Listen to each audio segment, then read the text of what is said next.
नमस्कार सभी साथियों को स्वागत करता हूं सभी का इस यूट्यूब चैनल पर जिसका नाम है स्टडी विद पीएन लोधा। साथियों, शिक्षण विधियों का पेपर नंबर 26वां पेपर आपके लिए लेकर आया हूं। यहां पर आपके शिक्षण विधियों के पूरे 100 टेस्ट करवाए जा रहे हैं। साथ ही हिंदी साइकोलॉजी के भी पूरे 100 टेस्ट, राजस्थान जीके 6 से 12 तक की जो क्लासें हैं उनमें से करवाई जा रही है, जिसमें 100 तो डिटेल क्लासें मिलेगी और 100 आपको टेस्ट देखने को मिलेंगे।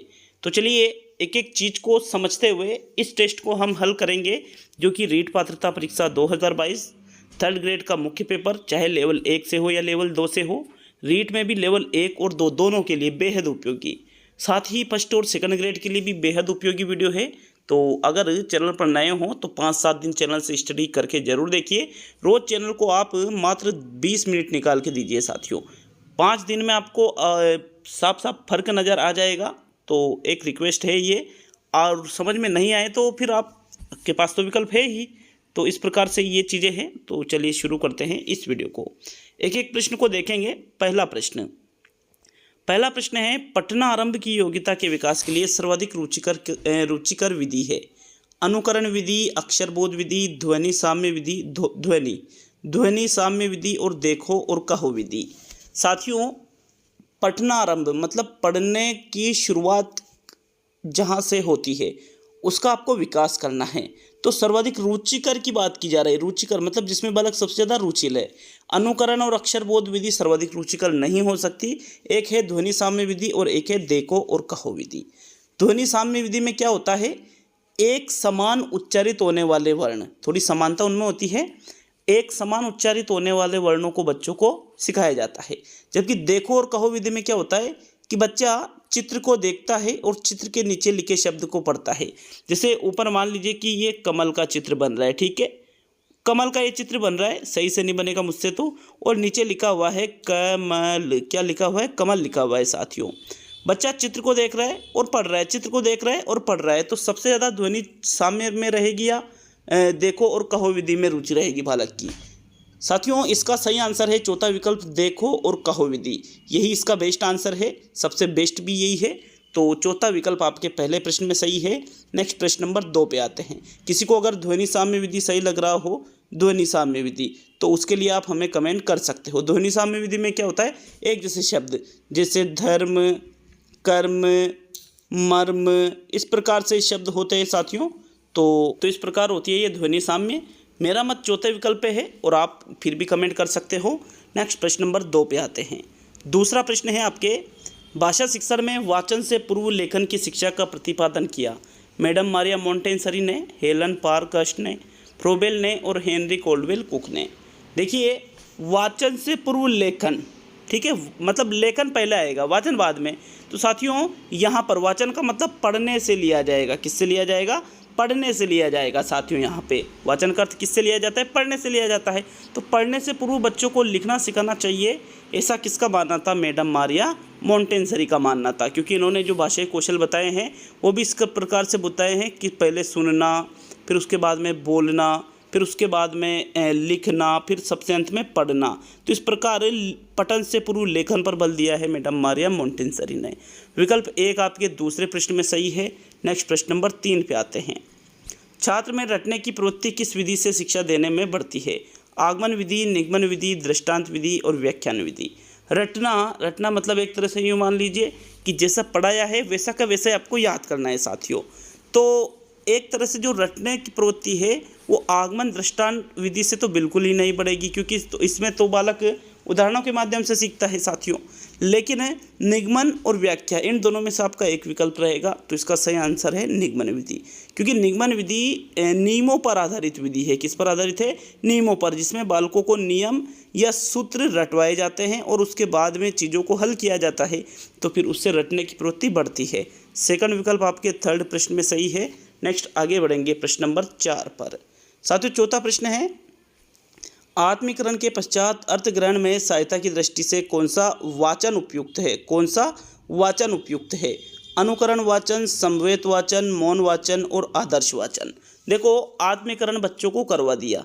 अब उसके बाद में अर्थ ग्रहण में सहायता की दृष्टि से साथियों हमें समवेत, अनुकरण या आदर्श वाचन नहीं करना चाहिए, बल्कि हमें मौन वाचन करना चाहिए। कौन सा वाचन? मौन वाचन। मन ही मन में चीज़ों को पढ़ते हैं, समझने के बाद में तो उससे हम जल्दी चीज़ों को सीख लेते हैं, समझ लेते हैं, उसका अर्थ जल्दी निकाल लेते हैं। तो थर्ड विकल्प आपके प्रश्न नंबर 4 में सही है। नेक्स्ट आगे बढ़ेंगे प्रश्न नंबर 5 पर। साथियों 5वां प्रश्न है, मौन वाचन का मुख्य उद्देश्य क्या है? शब्द भंडार की वृद्धि, शुद्ध वाचन की क्षमता उत्पन्न करना, अर्थ ग्रहण एवं तीव्र गति से पढ़ने की क्षमता उत्पन्न करना, वर्णों की सही पहचान की क्षमता उत्पन्न करना। देखो मौन वाचन मन ही मन में रहकर किया जाएगा, तो इससे आप शुद्ध वाचन की क्षमता उत्पन्न नहीं कर सकते, क्योंकि गलत भी पढ़ लिया तो क्या दिक्कत, किसी को पता तो नहीं चला। शब्द भंडार में वृद्धि करना क्या इसका मुख्य उद्देश्य है? तीसरा, चौथा, तो इसका सही आंसर है साथियों विकल्प नंबर 3, अर्थ ग्रहण करने के लिए और तीव्र गति से पढ़ने की क्षमता उत्पन्न करने के लिए मौन वाचन किया जाता है, जो कि मौन वाचन का सबसे मुख्य उद्देश्य भी है। थर्ड विकल्प सही रहेगा प्रश्न नंबर 5 में। नेक्स्ट आगे बढ़ेंगे प्रश्न नंबर 6 पर।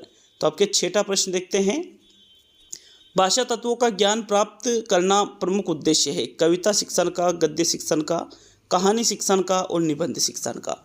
देखो भाषा तत्वों का ज्ञान प्रदान किया जाता है। अब कविता शिक्षण तो किसके अंतर्गत आ जाता है? पद्य शिक्षण के अंतर्गत आ जाता है। पद्य शिक्षण में तो रसानुभूति है, भावानुभूति है, सौंदर्यानुभूति, ऐसी चीज़ें आती है, अतः ये तो गलत हो गया। अब निबंध और कहानी किसके अंतर्गत आते हैं? गद्य के अंतर्गत आते हैं। और भाषा तत्वों का ज्ञान प्राप्त करना गद्य शिक्षण का मुख्य उद्देश्य माना जाता है साथियों। दूसरा विकल्प आपके प्रश्न नंबर 6 में सही रहेगा। नेक्स्ट आगे बढ़ेंगे साथियों प्रश्न नंबर 7 पर। तो चलिए 7वां प्रश्न है आपके, भाषा शिक्षण की नवीन पद्धतियों में विशेष बल दिया जाता है। शिक्षक की क्रियाशीलता पर, बालक की स्वतंत्रता पर, बालक व शिक्षक की क्रियाशीलता पर और बालक की क्रियाशीलता पर। देखो इस क्वेश्चन को मैंने पहले भी करवाया था और वहाँ पर थोड़ा आंसर में कुछ दिक्कत हो गई थी, थोड़ी प्रॉब्लम हुई थी, इसलिए मैंने इस क्वेश्चन को वापस रिपीट किया है। जो नवीनतम पद्धतियाँ हैं उसमें शिक्षक और छात्र दोनों की अंतः क्रिया पर बल दिया जाता है। भाषा शिक्षण की नवीन पद्धतियों में बालक की भी क्रियाशीलता होना चाहिए, शिक्षक की भी क्रियाशीलता होना चाहिए साथियों। अतः थर्ड विकल्प आपके प्रश्न नंबर 7 में सही रहेगा। चलिए आगे बढ़ेंगे प्रश्न नंबर 8 पर। तो आपके 8वां प्रश्न देखेंगे। 8वां प्रश्न साथियों प्रश्न नंबर 8 है, व्याकरण की सूत्र विधि हिंदी में किस भाषा से आई है? अंग्रेजी भाषा से, संस्कृत भाषा से, अरबी भाषा से और फारसी भाषा से। साथियों जो बच्चों को हम ग्रामर पढ़ा रहे हैं, हिंदी में जो व्याकरण पढ़ा रहे हैं, उसमें सूत्र विधि का खूब प्रयोग किया जाता है कि बच्चों को पहले सूत्र बता दिए जाते हैं कि ऐसे ऐसे ये होता है, ये इसमें आ जाता है, वो उसमें आ जाता है, ये चीज़ें बच्चों को बता देते हैं। बच्चे उस सूत्र को रटते हैं और फिर उदाहरणों के माध्यम से उसको सत्यापित भी करते हैं। ये निगमन विधि में ऐसा होता है। तो यहाँ पर देखो जो ये सूत्र विधि है ये कहाँ से आई है? ये संस्कृत भाषा से आई है। सर्वप्रथम संस्कृत भाषा में ही सूत्र विधि का प्रयोग किया गया था। तो दूसरा विकल्प आपके प्रश्न नंबर 8 में सही है। चलिए नेक्स्ट प्रश्न नंबर 9 पे आते हैं। अगर कोई डाउट आपको होता है तो नीचे आप हमें कमेंट करके बता सकते हैं। 9वां प्रश्न, तो यहाँ पर आपके विकल्प नंबर 2 सही है 8वें प्रश्न में। नेक्स्ट आगे बढ़ते हैं साथियों प्रश्न नंबर 9 पर। 9वां प्रश्न है, इनमें से कौन सा चरण हर्बर्टीय विधि का नहीं है? प्रस्तावना, विषयोपस्थापन, तुलना और विशेषीकरण। देखिए हर्बर्ट की पंचपदी नामक से एक विधि है जिसमें प्रस्तावना, विषयोपस्थापन, तुलना सभी की जाती है, लेकिन विशेषीकरण जैसा कोई टॉपिक उसमें नहीं है साथियों। ये ऐसा कोई पद हर्बर्ट की पंचपदी में नहीं आता है, इसलिए चौथा विकल्प आपके 9वें प्रश्न में सही है। नेक्स्ट आगे बढ़ेंगे साथियों प्रश्न संख्या 10 की ओर। तो चलिए 10वां प्रश्न देखते हैं। आपके प्रश्न नंबर 10 आपसे क्या पूछ रहा है? पुनर्बलांश सिद्धांत पर आधारित शिक्षण विधि है। समवाय विधि, हर्बर्टीय विधि, अभिकर्मित अनुदेशन विधि और व्याख्यान विधि। पुनर्बलन का सिद्धांत किसने दिया था? आपको ये पता होना चाहिए साथियों। हालांकि पुनर्बलन सिद्धांत C.L. हल के द्वारा मुख्य रूप से दिया गया था, लेकिन स्किनर ने भी अपने सिद्धांत में पुनर्बलन का प्रयोग किया है। अब जो अभिकर्मित अनुदेशन दी है वो भी B.F. स्किनर ने दी है और इसमें भी पुनर्बलन पर आधारित जो सिद्धांत है उसका प्रयोग किया जाता है। इसलिए विकल्प नंबर आपका जो 3 है 10वें प्रश्न में, ये आपका सही आंसर होगा। नेक्स्ट आगे बढ़ेंगे साथियों प्रश्न नंबर 11 पर। तो चलिए 11वें प्रश्न की ओर बढ़ते हैं। आपसे प्रश्न नंबर 11 पूछ रहा है, कौन सी शिक्षण विधि में छात्र और अध्यापक विचारों का आदान प्रदान करते हैं?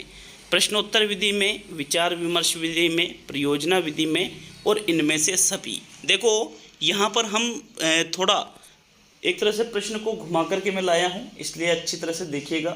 तो यहाँ पर छात्र और अध्यापक विचारों का आदान प्रदान करने वाली बात की जा रही है। प्रश्नोत्तर विधि में क्या होता है साथियों कि अध्यापक तो क्या पूछ रहा है, प्रश्न पूछ रहा है और छात्र उसका उत्तर दे रहे हैं। विचारों का आदान प्रदान नहीं हो रहा है, प्रश्न और उत्तर हो रहे हैं सिर्फ। परियोजना विधि में क्या होता है, करके सीखना होता है। अतः यहाँ पर जो विचार विमर्श विधि है, दूसरे विकल्प में विचार विमर्श विधि, इसमें जो छात्र है और जो अध्यापक है इसके विचारों का आदान प्रदान होता है। अध्यापक अपने विचार छात्रों के सामने प्रस्तुत करता है, छात्र अपने विचार छात्रों और अध्यापकों के सामने प्रस्तुत करते हैं। तो ये होती है विचार विमर्श विधि कोई टॉपिक पर। सेकंड विकल्प आपके 11वें प्रश्न में सही रहेगा। नेक्स्ट आगे बढ़ेंगे साथियों प्रश्न नंबर 12 की ओर। 12वां प्रश्न देखते हैं। आपके प्रश्न नंबर 12 है, निम्न में से हिंदी गद्य शिक्षण के लिए कौन सी विधि उपयुक्त है? अर्थबोध विधि, गीत विधि, अभिनय विधि और खंडान्वय विधि। देखो हिंदी गद्य शिक्षण के लिए गद्य शिक्षण कराना है आपको, पद्य शिक्षण नहीं कराना है भाई। पद्य मतलब कविता, ठीक है, कविता मतलब गीत, तो कविता को गीत के माध्यम से पढ़ा सकते हैं, लेकिन पद्य है वो। तो यहाँ पर गद्य की बात की जा रही है, मतलब गीत विधि तो आपके गलत हो गया। अभिनय विधि का प्रयोग नाटक शिक्षण में किया जाता है। साथियों गद्य के लिए अगर विकल्प में अर्थबोध विधि दे रखा है तो वो ही हमेशा आपका सही उत्तर होगा। हिंदी गद्य शिक्षण के लिए अर्थबोध विधि सबसे उपयुक्त मानी जाती है। विकल्प 1 आपके 12वें प्रश्न में सही है। नेक्स्ट बढ़ते हैं प्रश्न नंबर 13 पर। 13वां प्रश्न है साथियों, पेस्टोलॉजी की लेखन शिक्षण विधि है। मौखिक विधि है, अनुकरण विधि है, रचनात्मक विधि है और मोंटेसरी विधि है।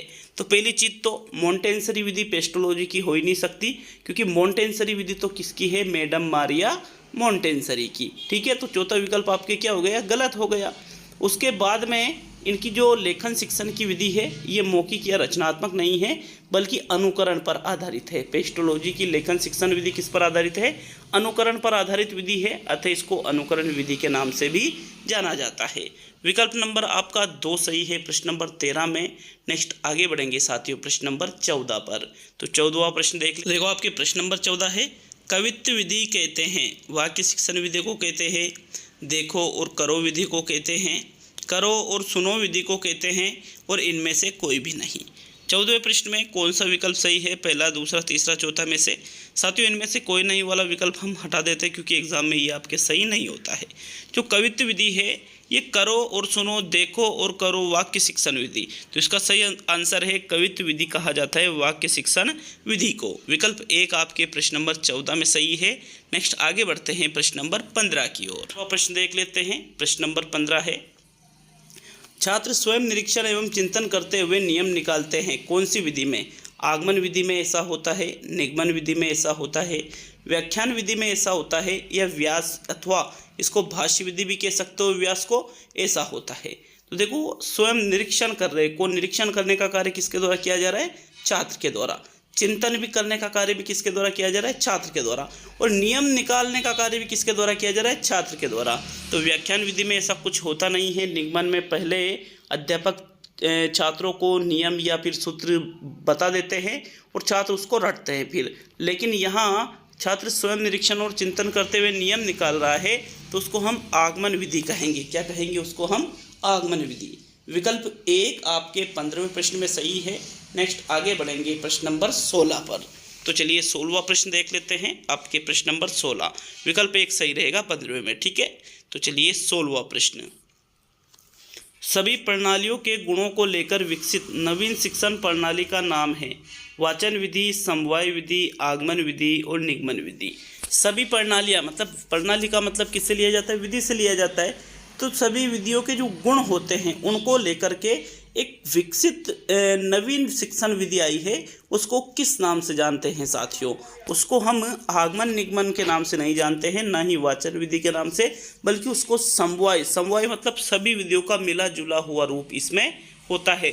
सभी विधियों के जो गुण होते हैं वो इसमें प्रयोग किए जाते हैं। तो दूसरा विकल्प आपके 16वें प्रश्न में सही है। नेक्स्ट आगे बढ़ेंगे प्रश्न नंबर 17 पर। साथियों आपके प्रश्न नंबर 17 है, हर्बर्टीय विधि के कितने चरण माने गए हैं? 8 चरण, 5 चरण, 3 चरण और 4 चरण। देखो ऊपर ही हमने एक प्रश्न देखा था हर्बर्ट विधि से संबंधित कि कौन सा पद नहीं है, उसमें मैंने आपको बताया था हर्बर्ट की पंचपदी। क्या बताया था? हर्बर्ट की पंचपदी। पंचपदी मतलब किसमें कितने पद माने गए हैं? 5 पद माने गए हैं या 5 चरण माने गए हैं। तो विकल्प नंबर आपका 2 सही है। प्रश्न नंबर 17 में हर्बर्ट की विधि में 5 चरण माने गए हैं। ठीक है, क्लियर है सभी के? आपको बता दूं कि जो 3rd ग्रेड का मुख्य पेपर होगा, लेवल 1 वालों के 40 प्रश्न आपके टीचिंग मेथड कहेंगे, 40 प्रश्न। तो कितने इंपॉर्टेंट है।